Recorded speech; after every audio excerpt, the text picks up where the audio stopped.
One of my friends, Double A, that's what I call him, Double A, about a week ago, told me to watch a TV series and check out the first episode of that TV series.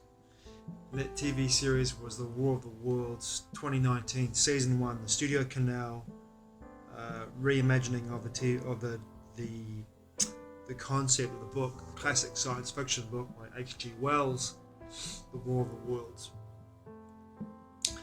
And that's in 3 seasons. There's not the TV series, the mini-series that goes back through the Victorian version of The War of the Worlds, which I think was in the same year, maybe the year before. But the 2019 version of the modern, present-day War of the Worlds. And watch the first episode and just watch it. Don't think about anything, just watch it. And I was like, why do I need to watch this? He's like, just watch it. Don't even think about it. Just watch the first episode. So I watched the first episode and I was just stunned. I was stunned in the way that you are stunned when you watch or see or read information and your intuition light bulbs go off. Like you're seeing predictive programming or art imitating what potentially could be life in a way that was so blatantly, in my perception anyway, obvious that this was a potential narrative being played out in real time within our own timeline, if it's allowed to manifest and solidify into a timeline in our reality, in the next few years, if not closer, if not within the next year or two, right? If not before. And I won't go too deeply into what the storyline's about, but I will say this. I'll explain the premise of the first episode because I think it's really necessary in regards to how that plays out in the present day narrative. And you can decide for yourself. What I'm offering here is only information and my perspective on information. It's got nothing to do with the fact that it's going to happen. There's no reason for any of this to happen. It's just a potential narrative being played out in real time.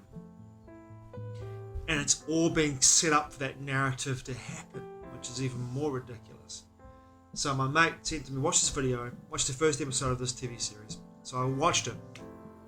The premise behind it was an observatory in France, in the Alps in France, the French Alps, picked up a signal relaying back to the Earth from a probe that was sent into deep space, and the signal coming back is like a pulse. And what happens next is when this is picked up by the observatory in France, in the Alps, what happens next is that these spherical balls, like meteorites, come, which are harder than the hardest metal that we can ever imagine, crash into the Earth in various locations all around the planet. And then we have a startling EMF, EMR magnetic field event, and a pulse comes out of these spherical balls, which annihilates, by the looks of the first episode, almost 95% of the planet, of all the humans, all just drop dead in the streets and wherever. They just crash their cars, they just drop dead everywhere, right? And then the survivors who survived the pulse have been in Faraday cages or metal boxes where the pulse cannot, the EMF radiation pulse cannot emit into, or bunkers. So they survive the initial pulse. But what looks like DARPA big dogs are released, and we've got, even during the first season, we've got no idea where these DARPA big dogs, or small dogs in this TV series, come from. But they are a hybrid of biological and digital or mechanical technology that hunt and kill the survivors, right? Which is terrifying, because to me it's terrifying because it's so plausible that this could happen.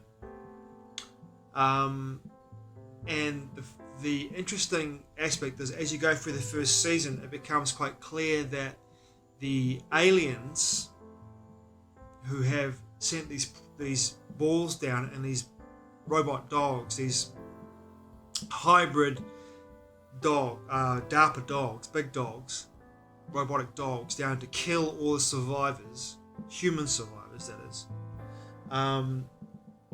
The aliens have studied the human biology and studied the human brain waves, right? And the human DNA sequence. Most importantly, the human DNA sequence, right? Our DNA, have studied our DNA. And they utilize that concept, the human DNA, as being an antenna, a receiver of information, a receiver antennae, right? So this pulse that they send out from these spherical balls is received by the DNA and then kills the host, kills the human body's biological bodies, destroyed by this pulse, right? So you have the situation where these balls smash into the earth, the pulse is sent out with a certain frequency that the DNA antennae picks up, and it kills all the humans. The survivors are being rounded up systematically by these DARPA big dogs.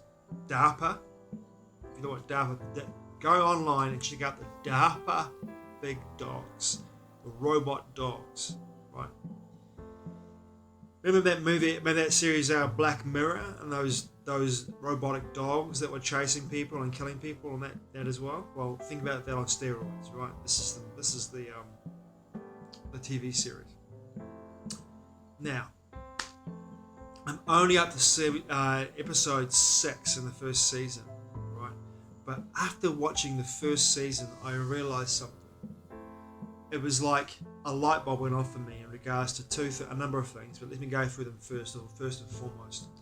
We have had over the last 4 years or 5 years a slow, soft disclosure through alphabet agencies and the military in the United States and from Israel and from other parts of the world. We've had a slow, soft disclosure. And in the United States especially, the whole idea of a national security threat has gone through Congress, the Senate, military people, continuity of government, the Department of Intelligence, the Defense Departments, the intelligence agencies, the CIA, you can name it. They've all come forward. Stanford University, Harvard University, all these professors, doctors coming forward saying AI, blah, blah, blah, blah, blah. We're sending probes to the planet to check us out, getting ready for an invasion, preparing the ground for Project Bluebeam or for Dr. Werner von Braun, the final card to play the fake alien invasion, right? They are preparing the narrative for the fake alien invasion. If you're following information, it's all there for you to look at, right? And then they bring out this TV series in 2019, which basically is about an alien invasion, a real alien invasion. And up until episode 6, we haven't seen what the aliens look like yet, right? But in this TV series, the aliens have sent these spherical balls down, taken out the populace, made basically the main populace of the planet's all dead. The survivors are slowly being rounded up and killed off by these DARPA dogs, these robotic dogs. And strangely enough, some of the babies and some of the embryos of women that are pregnant are being stolen from their bodies. Now, I don't know why. Right? My feeling is there's a hybridization situation going on here, or to implant something into these human embryos or babies that allows them to be controlled on some level. Which brings me back to what's happened in the last couple of years. We've had an mRNA genetic technology injected into people en masse, and that injection has changed the DNA, the antennae, the receiver antennae of billions of men and women on this planet, right? During the lockdown in 2020, we had a situation where it was considered to be essential for the 5G technology rollout to take place across the world, right? You have to wonder, that they are doing, if they're not doing two things. Bill Gates famously did a video, well, it was a video of Bill Gates leak that he was saying they have the technology. He did a video with the United States military, showing a video presentation how they had the ability to turn off the gene for fanaticism in regards to religious fanaticism and zealots. Had the ability to put this through an injection into people and then turn off a gene which allowed them to actually connect to a higher consciousness, to source energy, to basically shut you off from being able to connect to source, right? So, if we're ending the Kali Yuga cycle, and these light codes, these filament codes, these frequencies are coming into our DNA receivers, and we're picking up this energy, we're picking up these light filaments, we're picking up these changes that are happening in our bodies on a genetic level, on a energetic level, on a cellular level, and changing our bodies to be able to adapt to this new energy. If you're severed from that connection, right? If you're severed from that connection by taking these shots, and it cuts you off from your ability to actually connect to these light codes, you're in a position, right? Potentially, I'm just saying potentially here. If you look at this TV series and what they're saying in this TV series, are the people that have had this chop off, they can no longer connect to this energy, are they prone to a form of attack, a frequency band that could be broadcast across the array of technology that has been brought into and established on a global scale, especially in the West, right? Especially in the West. Are they prone to an attack that could be utilized for the frequency band, the DNA, now, the bodies of all those people that have had these shots can take in, and those of us who haven't had the shots cannot take in this frequency band. In some ways, it's a kill switch. I guess it's basically what it is. It's a kill switch. Are they prone to a kill switch? And there's a very good reason why fascists like Jacinda Ardern said that only works if everyone gets the shot. In natural law, they have to tell you what they are going to do, and people have to either acquiesce or say no thank you to the game being played. And she said it straight up. It only works if everyone gets it. Which means, in my mind right away, what the fuck are you talking about? There's no medical vaccine ever that works. Herd mentality, herd immunity, I should say, which is also bullshit too, because there's no germs. Germ theory is the theory, and it still has no longer been proven. It's not been proven as being solid. It's a theory. Theory being the word. It's a theory. Anyway, the whole idea of herd immunity has always had prevalence over vaccinations. That's a fact. It's a scientific fact. If you have enough people that are exposed to a certain bacteria and develop an immunity to it, then you've got herd immunity. You don't have to have vaccinations. But she said it only works if everyone gets it. What the fuck does that mean? In my mind, right away, the light bulb moment was only the frequency band is only going to be uptaken by everyone who's had these shots, who can no longer connect to this energy coming in from source, and can no longer evolve and shift in a way that's energetic into a higher level of consciousness. So therefore, the people that have had the shots, if you've cut off from this particular frequency, is there a chance? I'm not saying this is how it's going to play itself out, but is there a chance that those people who have had the shots, who are cut off from this frequency coming in, are vulnerable to the experience of having this frequency band broadcast through the array system on the planet that takes them out, a kill switch?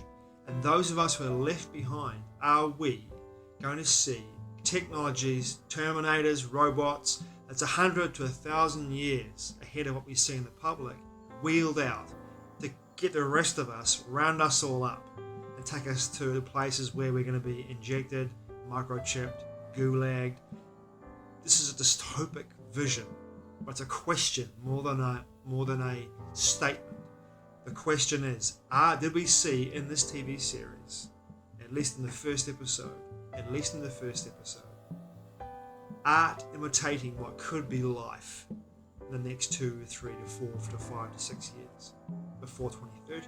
Is this what's going to happen? And my feeling was, it's so plausible that we could be in a situation this could happen. And you know who they're going to blame? Of course, they would blame aliens for the pulse that took out two-thirds maybe of the population, 4 billion people, maybe apparently 4 billion people have had these shots. If 4 billion people drop dead tomorrow, like Thanos flicking his, snapping his fingers in the Infinity Gauntlet, 4 billion people drop dead tomorrow because of a frequency that's bombarding the Earth at a certain time, would they blame it on aliens? Is it art imitating what can happen in real life? In my mind, and my heart, and my intuition said, this is a plausible reality I'm looking at right now in regards to what could potentially happen and who they would blame for the event. Who they would blame for the event. And wouldn't it be bizarre for those of us left behind if that happened to 4 billion people?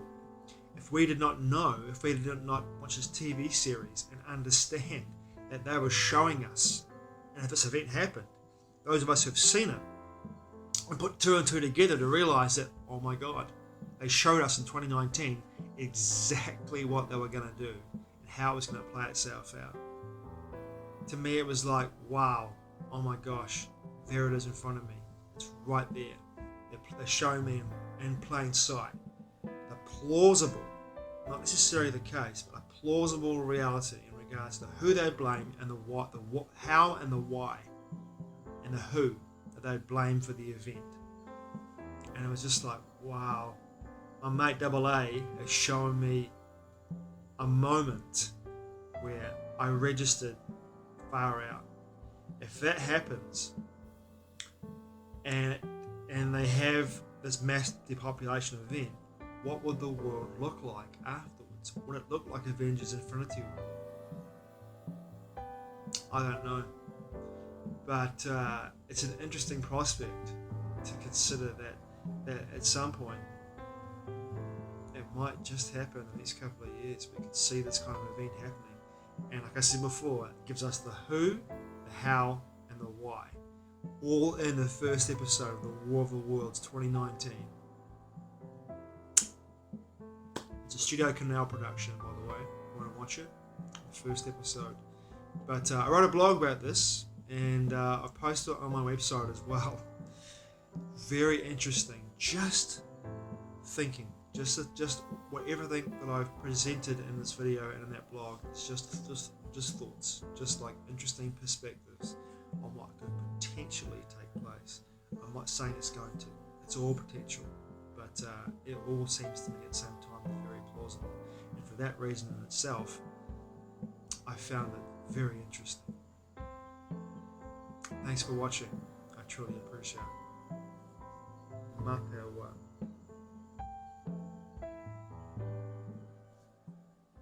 I'll see you again soon.